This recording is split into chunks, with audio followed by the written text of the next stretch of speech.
is the fact that I got the date wrong, and then I showed a film about coffee production, a cry for caffeine, something that you can gift us with at the website ko-fi.com/avgeeks. Maybe so. Maybe that's what that is. Let me turn down this volume. So that was from the Orgone Archive, and ultimately from the Mogul Brothers collection. So a lot of films in that library that you could rent that had educational value. So there was definitely some interesting footage of South America. Some of the intertitles kind of make stuff up, or do whatever they can to fit some sort of narrative. So you got to take it sometimes with a grain of salt. Another person that was kind of responsible for stuff like this was Eugene Castle, who made films and distributed them to home markets. And this is A Day at the Zoo.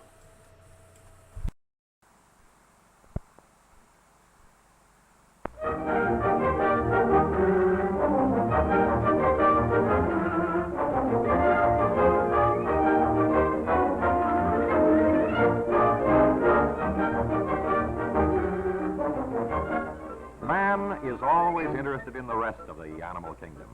Many of the denizens of far places seem almost human, and from them we can learn a lot. Various kinds of monkeys live happily as one big family in one big cage. It's the fun spot of the zoo. The alert, keen-eyed marmosets have come all the way from Brazil. The monkeys seem as interested in us as we are in them. Wakari of South America is certainly wondering what it's all about. In the monkey park, there's lots of fun. Some new arrivals are being released to become permanent guests. They seem a little uncertain about their new home, but it's better than the little box, and they take a chance. So now, for a swim across to the island.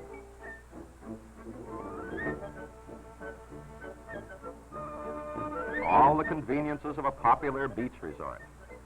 In Monkeyland, too, there are bullies who boss the smaller ones. Chico is a great favorite with the children. He takes a long walk with them every day. And then the luxury of a rub-down, for one must keep fit. The trainer does all the work, while the big fella just watches his friends pass by. The pool in Crocodile Park looks like Florida. These big fellows are equally at home on shore or in the water, always dangerous. Their mighty jaws with sharp teeth and snap shut with lightning speed. They're one of the terrors of tropical streams. The great lizards were on Earth ages before man. Centuries ago, they battled with other prehistoric monsters and won to survive down through the ages. Today, they live on remote islands in tropical seas. The hermit crabs are interesting little fellows. They take possession of the abandoned shells of other small sea animals and carry them as they move about.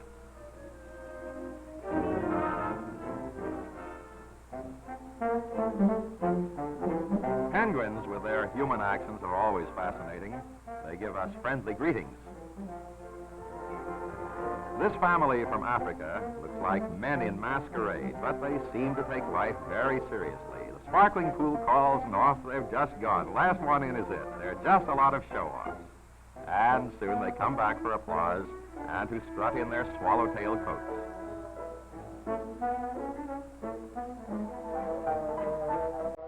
This flock of rosy pelicans comes to us from Africa, graceful birds in spite of their huge bills. Their feathers have a faint rosy pink blush. They're slightly larger than the American white pelican. Beautiful birds, tame and friendly.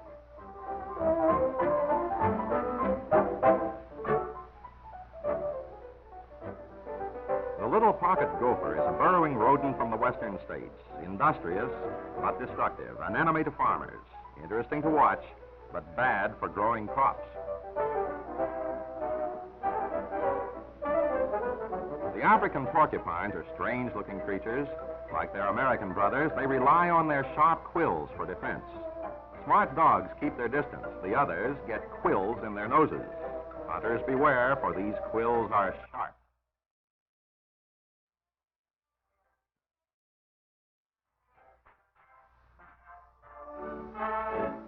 The bear dens always attract great crowds. This Sitka brown bear from Alaska looks friendly as he begs for peanuts, but he's really a dangerous beast, an enemy of man.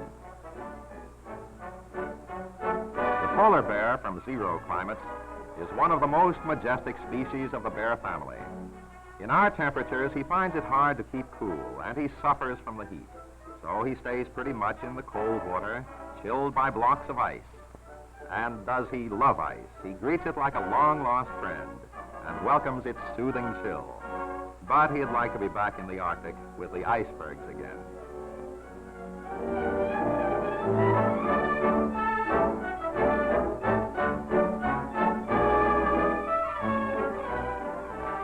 The lion house is always crowded, for people are attracted by these majestic animals of the African jungles. The king of beasts is a handsome and dignified fellow, but it's just as well he's safely caged.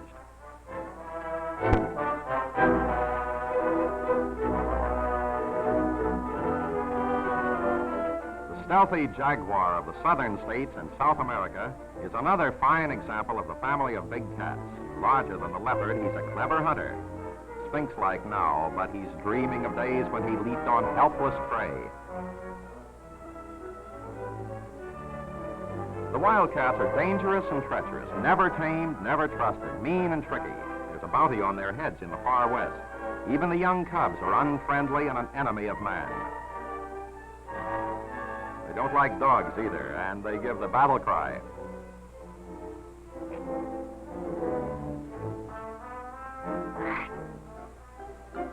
The loris of southern Asia is a primitive form of primate. The slowest moving animal known, he always takes his time, even when doing nothing. His big sensitive eyes avoid the light of day, for he sees best at night. That's when he hunts and feeds. Mountain goats, oh no, Barbary sheep that inhabit the arid country of the mountains of North Africa. Graceful, sure-footed animals living safely and peacefully in remote, inaccessible places.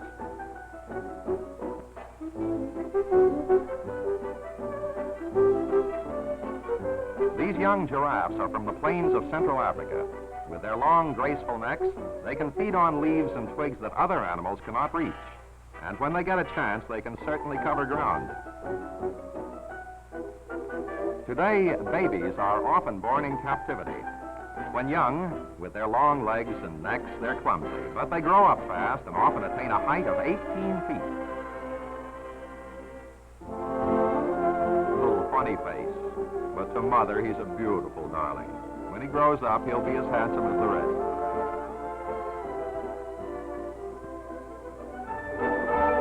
The hippos breed in captivity, too, and mother teaches her offspring all the tricks of life in a zoo, like making faces at the audience and begging peanuts. The hippopotamus comes from tropical Africa, where it lives in streams and feeds on vegetation. It stays submerged much of the time, occasionally coming up for air, and it always has a big appetite. That's just one reason why it wouldn't make a good household pet. But he seems content in his big cage here. He knows when feeding time comes around, and he leaves the water to eat.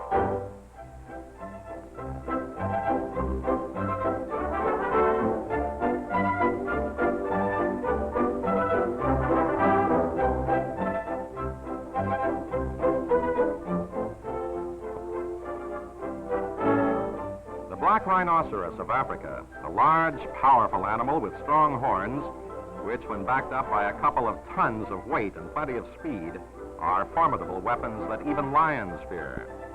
This big fellow is a vegetarian, but as belligerent as any of the carnivorous beasts.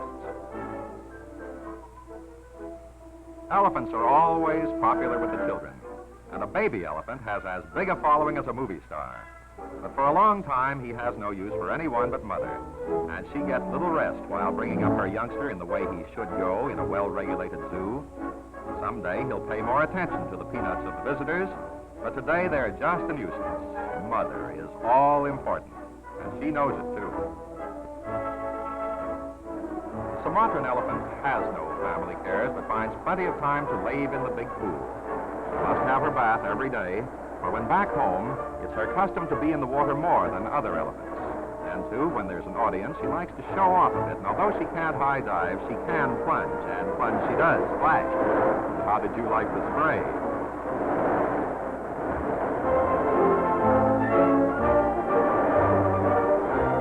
Now, who's this? In a great cage all by himself.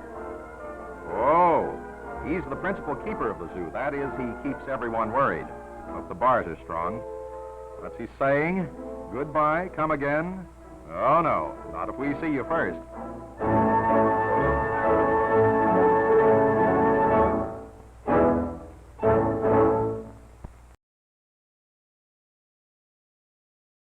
So, kind of like a theatrical short. And Eugene Castle and Castle Films were sold in camera stores, and they had catalogs. And so if a film enthusiast who had a 16mm projector or an 8mm projector, they could purchase these extra things to show along with their home movies. And some of the stuff they shot and some of the stuff they would license from other places, so you would see kind of condensed versions of Abbott and Costello shorts and other things. All right. Let's learn about Landsat. There's been a lot of talk about a new satellite telescope that's been launched, and this was a telescope that was aimed at the Earth. That was launched in the 70s to kind of gather data about the Earth and gave us a lot of information about what's going wrong on the planet very early on. So here's the fractured look. 11, 10, 9. We have ignition sequence start. BBM, go.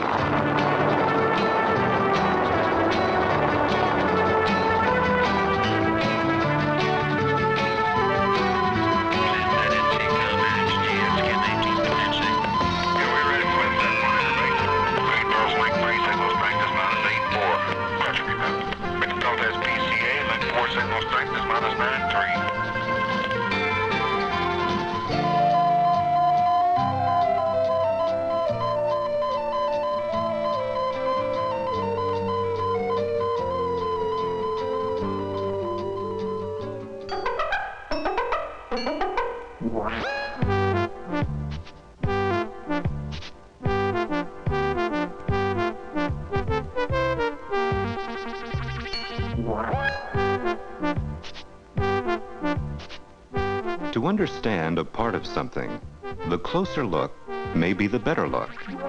But to understand the whole of something, the better look may well be the look from farther away.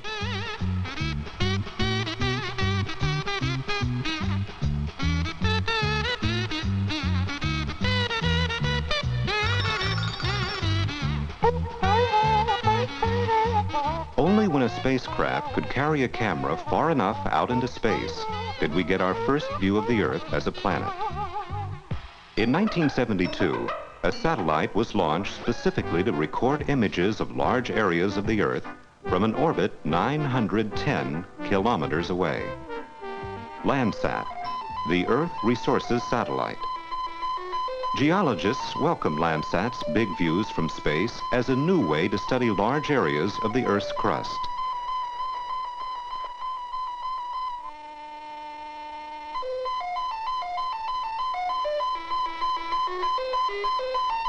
Satellite images are providing complete, detailed views of faults in the Earth's crust. These cracks in the surface may run for hundreds of kilometers, but they're not easy to detect and trace. Landsat images, 185 kilometers on each side, offer geologists an exciting new view of these important Earth fractures.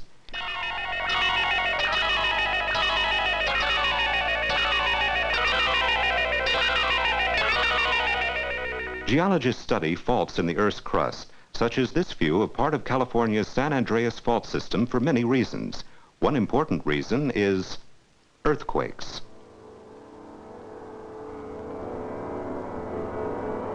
This diagram shows an earthquake-prone fault in the Earth's crust. Great pressures from deep inside the Earth can begin to press on one side of the fault. On the other side, the Earth begins to slip, to move, and then suddenly shifts.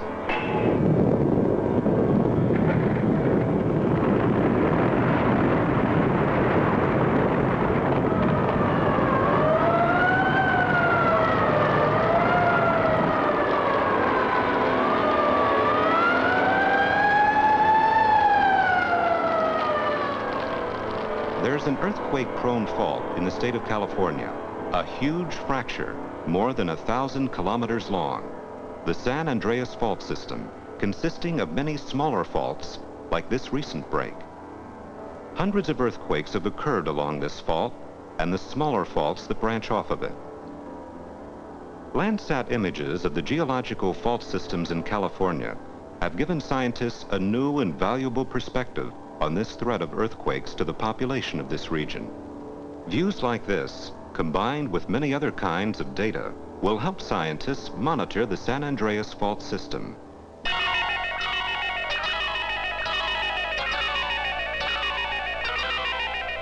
Knowing exactly where the faults lie should help to determine where not to build a town, a nuclear power plant, or recreational mountain resort. Landsat images can be used to revise and correct the geologic maps of all areas of the Earth where earthquakes occur. Fractures in the Earth's crust are related to more than hazards like volcanoes and earthquakes. They're the pathways through which minerals travel upward from the depths of the Earth. Minerals begin as solutions containing chemical elements far below the Earth's surface. High temperatures form bodies of magma or molten rock. Mineralizing liquids from these bodies of magma move through faults and fractures, diagrammed here in yellow. Along the way, the rising liquids interact with rocks in the crust and gradually form minerals.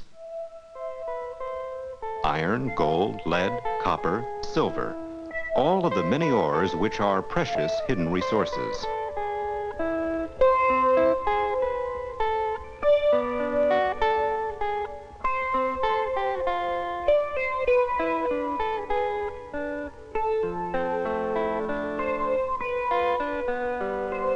Iron is often present when other minerals are formed, and just as anything which contains iron will rust when left exposed to air and moisture, rocks which contain iron show a color change when they're exposed on the Earth's surface. This discoloration was a clue to possible mineral deposits which early prospectors would search for.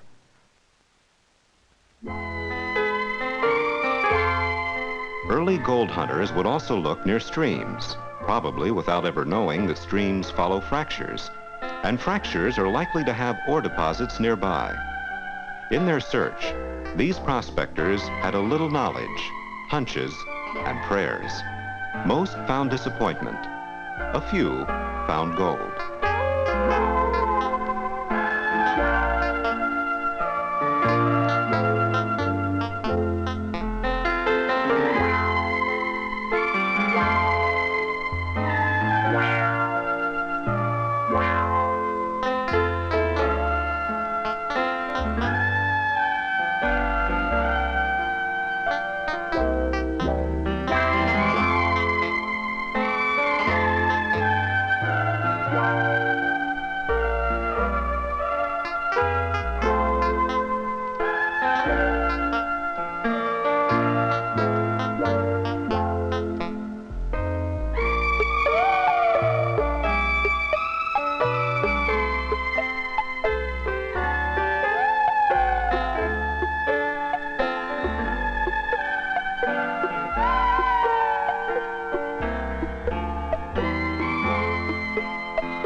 As the years have passed, and the easy-to-find surface deposits of gold and other ores have been exhausted, geologists have had to look harder and more scientifically for new deposits, probing deep into earth fractures for the treasure.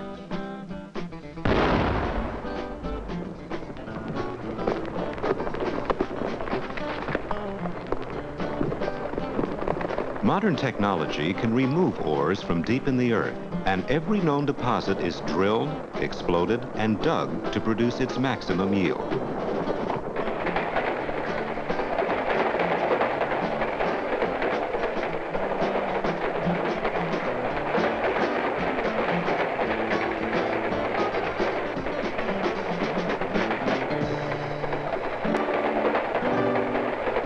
Minerals are a non-renewable resource, harder and harder to find at a time when the world's growing population demands more and more mineral resources for manufactured products and energy.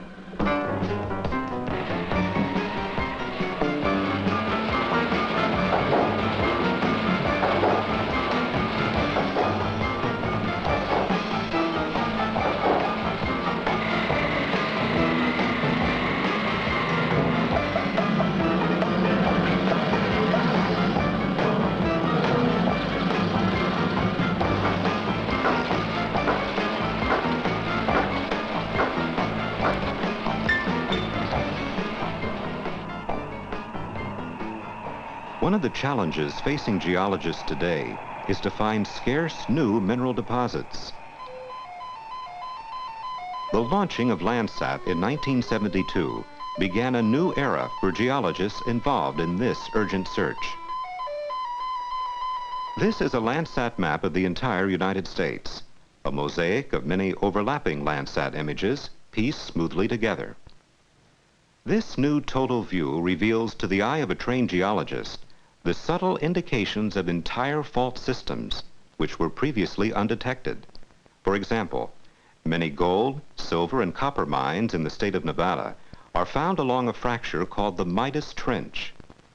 The Midas Trench is shown here by arrows placed along the fracture on this Landsat image. Since minerals most often develop along fault lines, Landsat faults provides modern-day prospectors with valuable clues as they explore new areas.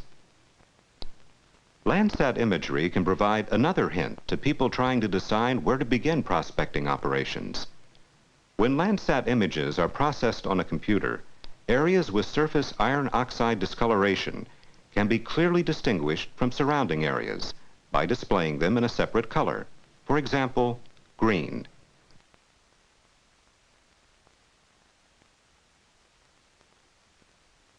This surface discoloration can be a sign of mineralization. This is a Landsat image of a well-known mining area in Nevada. When the locations of known mines are placed over the Landsat image, they match the areas of the iron oxide discoloration. In exploring new areas for minerals, Landsat maps which show fractures and discolorations are a useful first step in showing prospectors where to begin work with other exploration techniques. Landsat can't find the buried treasure, but it can help point the way. Landsat's remote sensing view and its continuing repetitive coverage of the same area can also record changes in the Earth's land masses. At the bottom of this Landsat mosaic of Iceland is the small island of Heimi, an island with a volcano which had shown no activity for years. In 1973, that changed. The volcano suddenly erupted.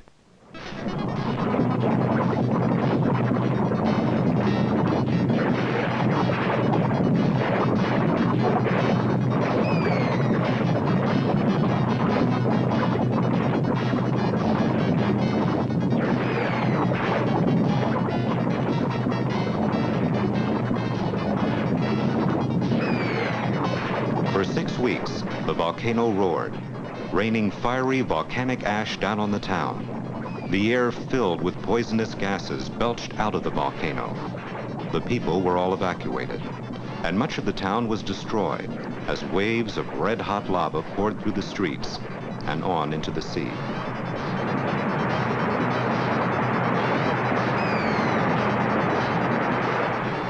By the time the volcano was spent, lava pouring into the sea and solidifying had added 2½ square kilometers to the size of the island. A reminder that this entire island was once formed by volcanic lava bursting out from beneath the ocean floor. The new 2½ square kilometers of land were recorded clearly on this Landsat image, showing scientists how the satellite can be used to map landmass changes in the most remote areas of the Earth. Landsat's remote sensing provides us a view from outer space, which helps us to better understand our dynamic and ever-changing planet.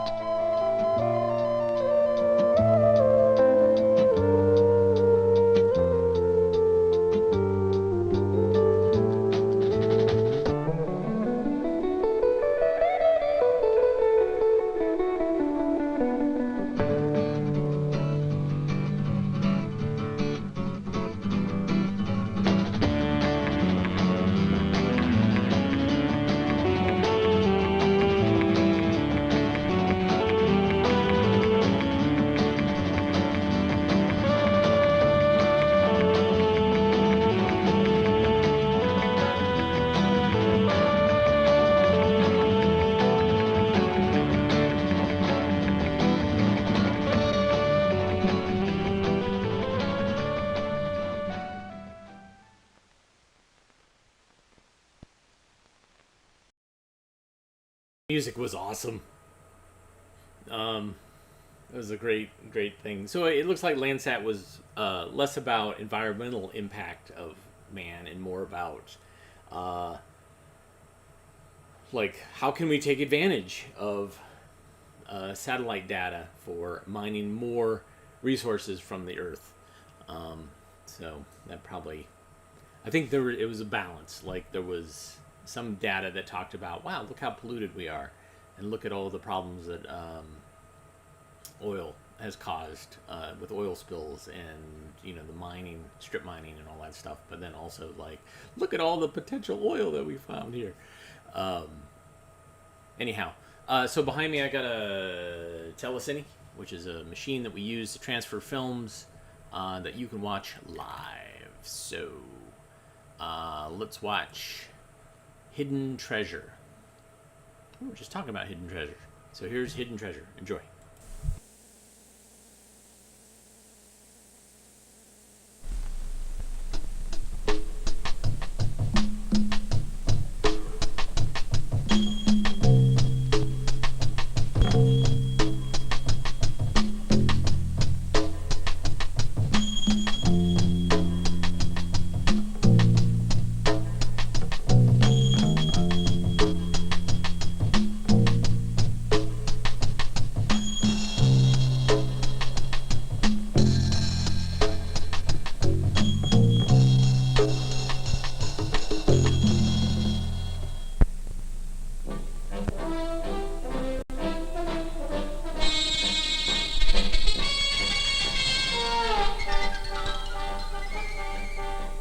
Gosh, Professor Vector, why did you bring the math club up here? Because we're going to look for hidden treasure.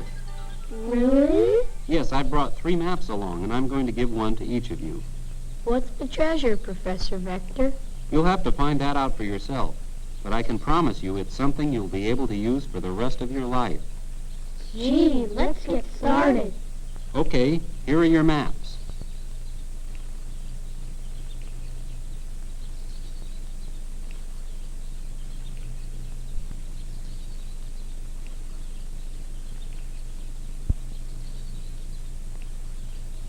I don't get it. I don't either. Or me. Well, just think it over, and good luck. That pond over there must be this pond on the map here. Right, and here's the road, and here's the fence. What about this X here? Could that be where the treasure is? No, that's too simple. What about all those numerals and arrows? Are they the same in all our maps? No, they're different. Then there must be 3 different treasures. Hey, I've got it. The numerals tell you how far to go, and the arrows tell you what direction to go. See? Mine says 2 right, plus 4 up, plus 1 right. plus must mean and then. And mine says 5 right plus 4 up plus 2 left. And mine says 2 down plus 3 right plus 6 up. Okay, let's get started. Wait a minute. How do we know where to start from? Where you end up depends on where you start from. Gee, that's right. Where do we start from? That must be what the X on the map is for. It must be the starting point. Right. This is the starting point. I'll start pacing off. Wait a minute. Look what happens if I take 2 paces. I see. Your paces are longer than his. Maybe the numerals don't mean steps at all. Maybe they mean inches. Or yards. Or miles. Hey, I know what they mean. See those fence posts along the road? They're equally spaced. I'll bet the distance from one to the next is what the numerals are talking about. Then we need something to measure the distance between the posts. Here's a piece of old fence board. Let's see if it's the right length. It's the right length. Let's start with the first map. First we go 2 right, and then 4 up, and then 1 right. Where's the treasure? Maybe we have to dig for it. Before we do that, let's work out the other maps. Okay, I'll mark the spot with a rock.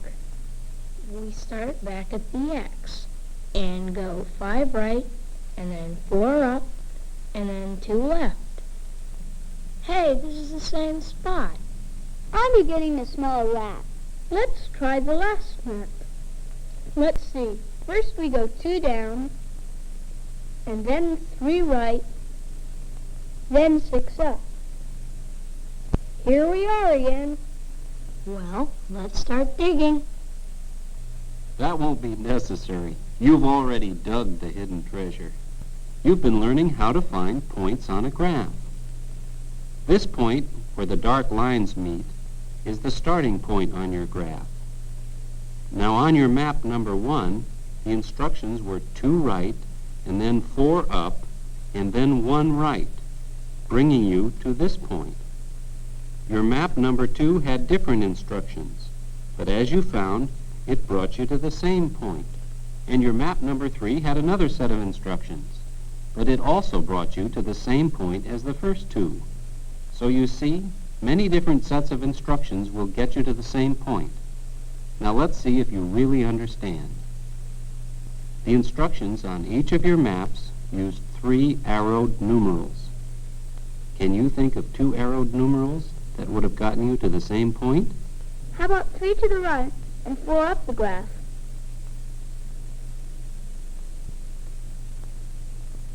Or 4 up the graph and 3 to the right. Great. So you have found a hidden treasure. Now you know how to locate points on a graph. As a reward, I'm going to give you 1 more map for all of you to work on. And this time you'll find a different hidden treasure. 2 to the right minus 3 to the left. We know what 2 and 3 mean. Plus meant and then. But what could minus mean? We know what minus means. With ordinary numerals, like 8 and 4, it means something. Plus 4 equals 8. That would be 4.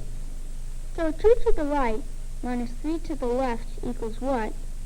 Must mean that something plus 3 to the left is the same as 2 to the right. We already know what plus means. Okay, let's figure it out. There's 2 to the right. We have to do something, and then 3 to the left, and end up there at 2 to the right. What about 3? Let's see. 3 to the right, then 3 to the left. That just gets us back to the start. Then we should have gone 2 more to the right. Try 5 to the right. So 5 to the right, and then 3 to the left, is the same as 2 to the right. So 5 to the right works.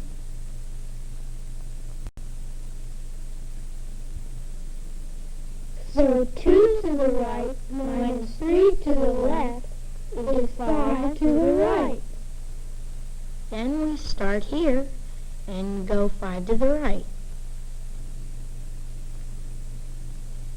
Here's a note under this rock. Congratulations! Now you know how to subtract with arrowed numerals. What a treasure. Aren't you pleased? I'll bet you never expected to find such a useful treasure. That gives me an idea. Excuse us a minute, Professor. Here, Professor Vector, we've got a hidden treasure for you. Really? Lend me your stick. Let's see. I start here by the pond. 1, 2 to the right, and 3 to the left. 1, 2, and 3. Gino Guidi. There's your hidden treasure. Gino Guidi. Oh, boy. Well, let's see if you found the hidden treasure. What do you think 2 right minus 3 right would be?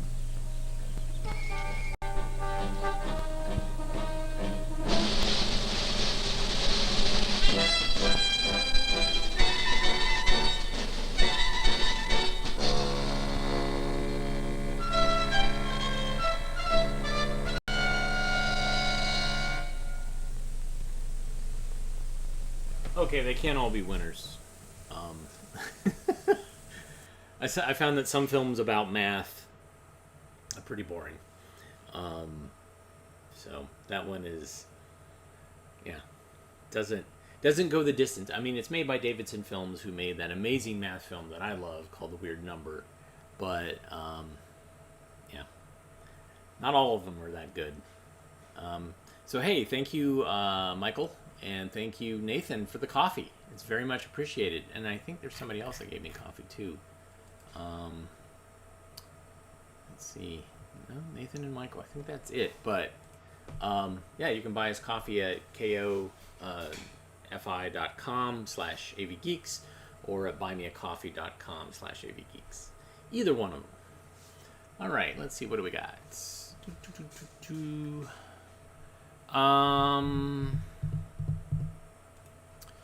I don't think I've shown this one, but it's it kind of looks familiar, but we've got so many films that they kind of blur at some point. So this is Bicycling Visual Skills. Let me know in the comments if we've seen this before. I don't have it in my notes. Enjoy.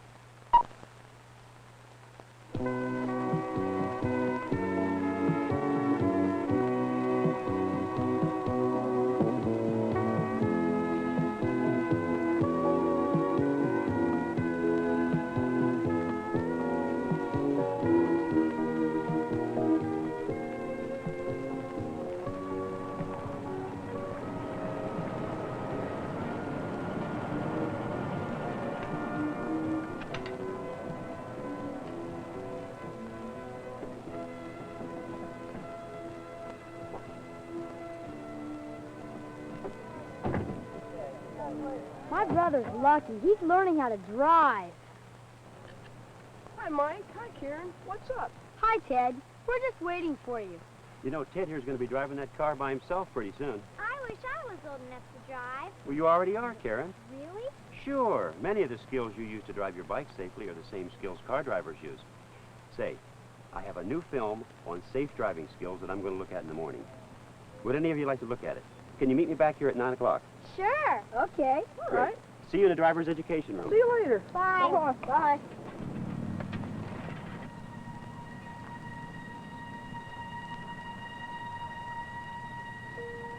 Hey, Mike, come back here. I've got something to tell you that you'll probably see in the film tomorrow, but I think you need to know it now. Every time you come to a stop sign, you should always use the slow down or stop hand signal. And then you should look behind you to make sure that no cars are coming. Then look to the left, and always when it's a three-way intersection, Look straight ahead, to the right, to the left again, and then once it's clear, you can go through. All right? Okay. Let's go. There you go.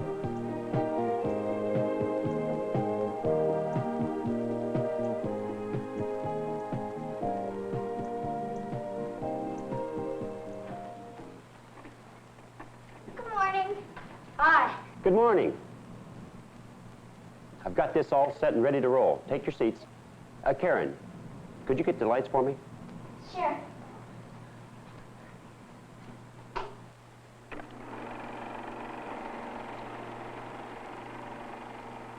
Did anyone bring any popcorn?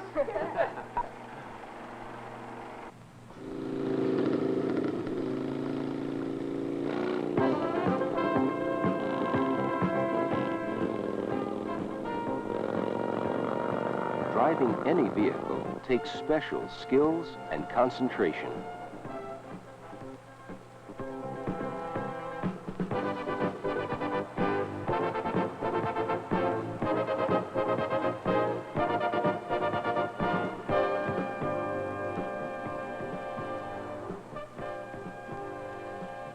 Let's put ourselves in the driver's seat.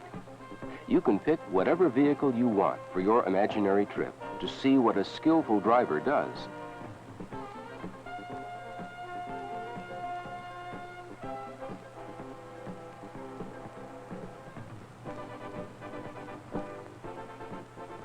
All vehicle drivers need good visual habits to drive skillfully. This line is called the line of sight.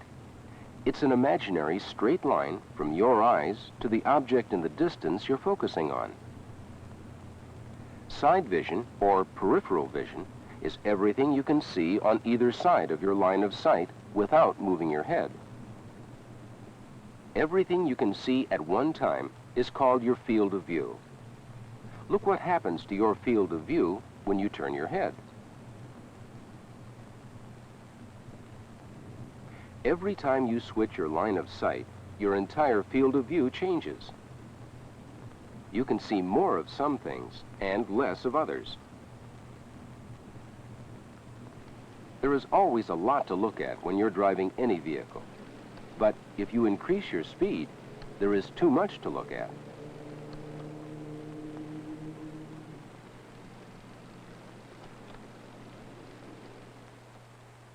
Let's take this trip again, this time more slowly. Now you can see everything clearly, and you will have time to react if something gets in your way. Learning how to deal with an overloaded visual field is just one skill drivers use. There are many more. Your main focus should be on your path of travel, but look around too. Look back and forth and glance quickly to avoid staring at one object very long. Accidents often happen because bicycle riders forget to check behind them before turning or changing direction. A rear-view mirror helps to check for vehicles coming up behind you.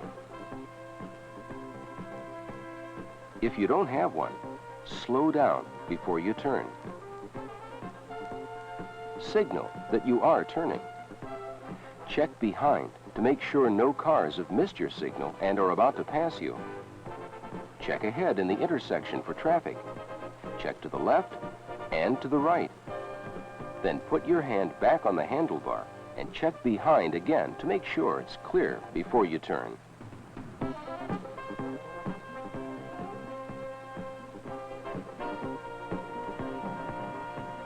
Hey, hurry up, we're late. We're gonna cream those guys this time. You bet. I hope I get to play first base. I just hope I get to play anywhere.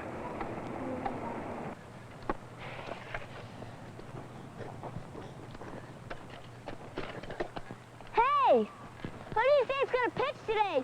I hope it's not McKelvey.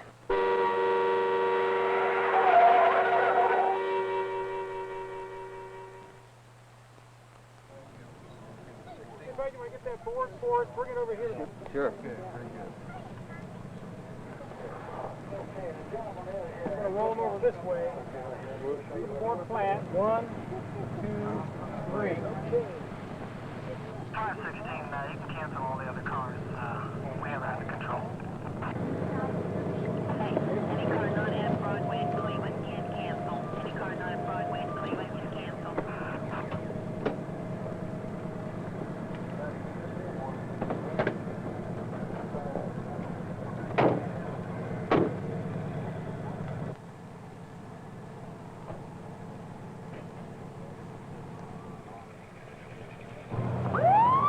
Move back out of the street, please. We don't want to have another accident.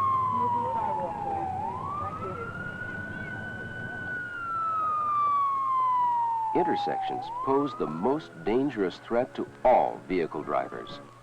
Bicycle riders should be especially alert when they come to an intersection.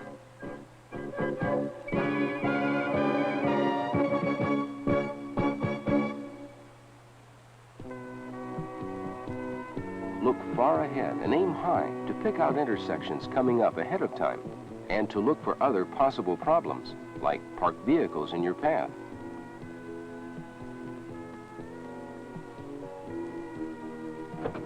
Parked vehicles can mean trouble.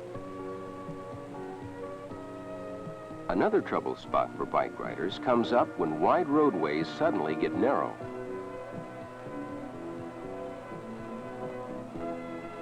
If you are constantly checking far ahead, you will be ready for these situations.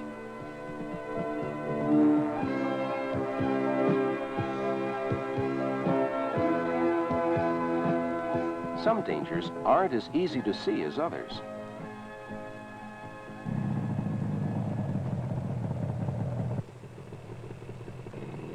Any large obstruction could be hiding a possible danger. Large trucks, buildings, trees, bushes, and especially walls can hide another vehicle from your view.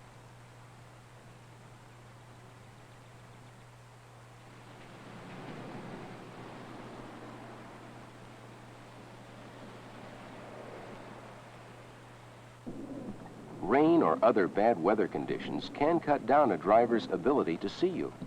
It also cuts down your ability to see other vehicles.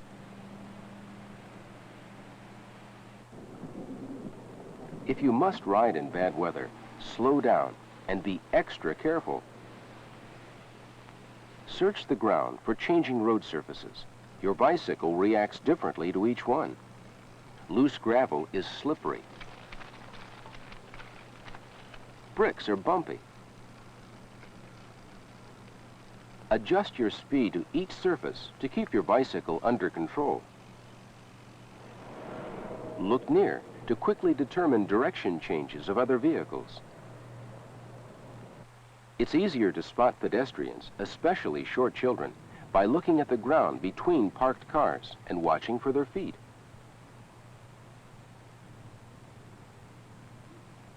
All the skills we have learned so far concern using your eyes, but your ears can help too. We can often tell if a car is slowing down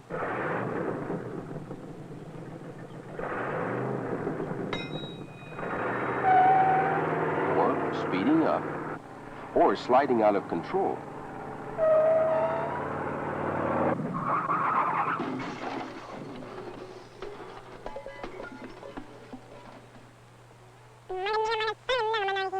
Don't depend on your ears alone, however. Always use a visual check to verify what you hear.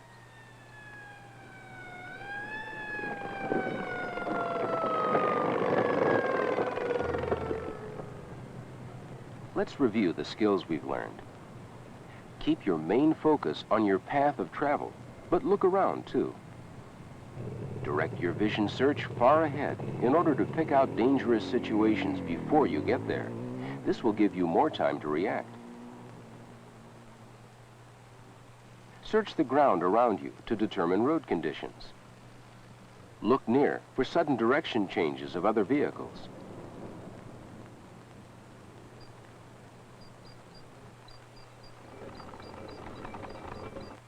Use your ears for clues too. Whether you drive a fire engine, a Jeep, a tank, or a bike, These skills will make you all better drivers.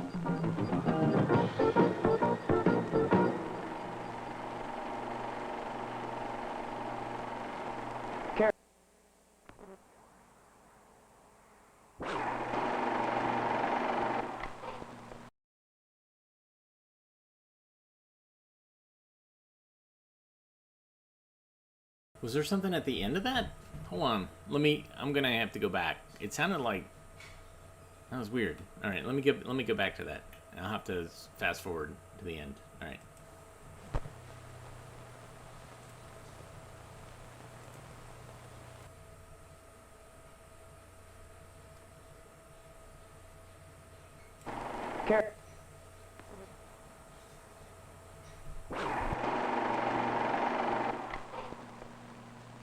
This film told us to learn to look and listen, to be more skillful drivers. We've been told to look and listen for safety ever since we were in nursery school. That's true. Only now you're learning more sophisticated rules to go along with those words. Hey, Mike, how about unpacking this box for me? Sure. I'll help. Great.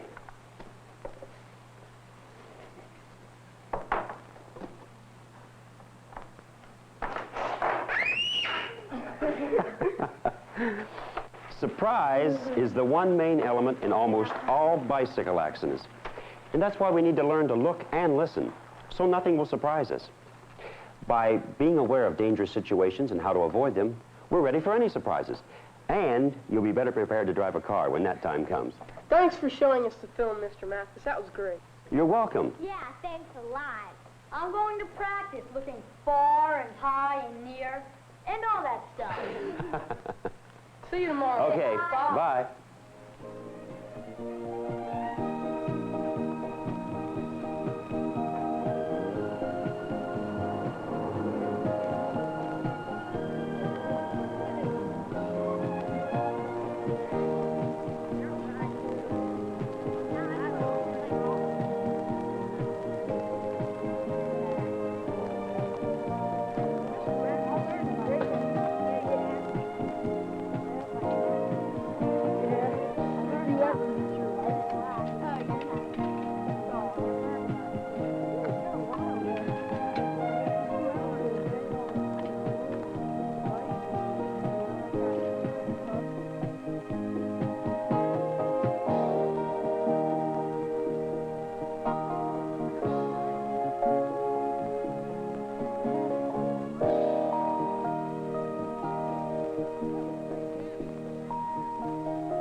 All right, now we're done. Yeah, that threw me for a loop because I was like, I hear a projector sound. That's weird. And then just as I was switching over, I saw the fade in with the guy with the teacher. Anyways, thanks for joining us today. Thanks for the coffee. And another way you can say thank you to AV Geeks is to hit the like button, the thumbs up button, the subscribe button. Sure, you've done it in the past, but do it again. Tell YouTube that it's worth it.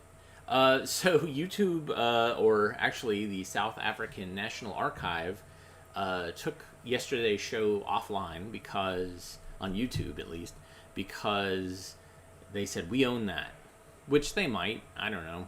It's hard to tell. But anyways, they took the whole thing down, not just their section, it's the whole thing.